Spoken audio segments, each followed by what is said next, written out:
തിരുമേനി വേദി ഉപേക്ഷിക്കുന്ന വലിയ സ്റ്റേഷനെ ശ്രീപാദാസ സമൂഹ പ്രവർത്തകർ വളരെ സന്തോഷത്തോടുകൂടിയാണ് ഈ വേദിയിൽ ഞാൻ നിൽക്കുന്നത്. ശ്രീപാദാസ സമൂഹത്തിൻ്റെ പ്രവർത്തനങ്ങളെപ്പറ്റിയും അതിൻ്റെ സ്ഥാപനത്തെപ്പറ്റിയൊക്കെയും അവരുടെ തിരുമേനി വിശദമായിട്ട് നമ്മെ പഠിപ്പിച്ചു. ഇന്ന് ആരുടെ ഓർമ്മ നമ്മൾ കൊണ്ടാടിയോ ആ പരിശുദ്ധ പിതാവിൻ്റെ മധ്യസ്ഥയിൽ അഭയം പ്രാപിച്ചുകൊണ്ട് ശ്രീപാദാസ സമൂഹത്തിൻ്റെ പ്രവർത്തനങ്ങൾ കൂടുതൽ കൂടുതൽ ശക്തി പ്രാപിച്ചുകൊണ്ട് സഭ അവരെ അംഗീകരിച്ചുകൊണ്ട് സഭ അവരെ ശ്രദ്ധിച്ചുകൊണ്ട് മുന്നോട്ട് പോകുന്നു എന്ന് കാണുന്നതിൽ വളരെ സന്തോഷമുണ്ട്.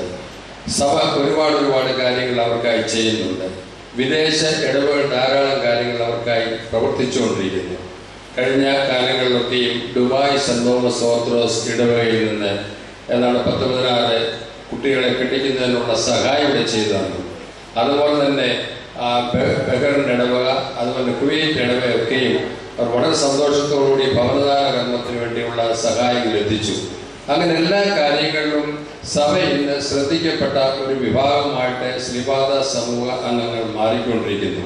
ശ്രീപാദാസ സമൂഹ അംഗങ്ങൾ ഇത് മനസ്സിലാക്കിക്കൊണ്ട് സഭയോട് കൂടുതൽ ഉത്തരവാദിത്തമുള്ളവരും സഭയോട് കൂടുതൽ വിശ്വാസമുള്ളവരും സഭയുടെ പ്രവർത്തനങ്ങൾ മുൻപന്തിയിൽ മുന്നോട്ട് വരുന്നവരുമായി തീരുന്നതിനുള്ള എല്ലാ കടമകളും കർത്തവ്യങ്ങളും അവർക്കുണ്ടെന്നുള്ള കാര്യം ഈ സമയത്ത് ഓർമ്മിപ്പിക്കട്ടെ.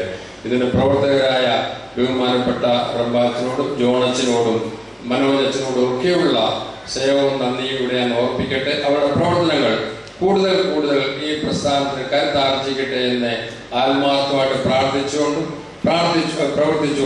എൻ്റെ വാക്കുകൾ ഞാൻ നിർത്തുന്നു. ദൈവം നമ്മെ അനുഗ്രഹിക്കുമാറാകട്ടെ.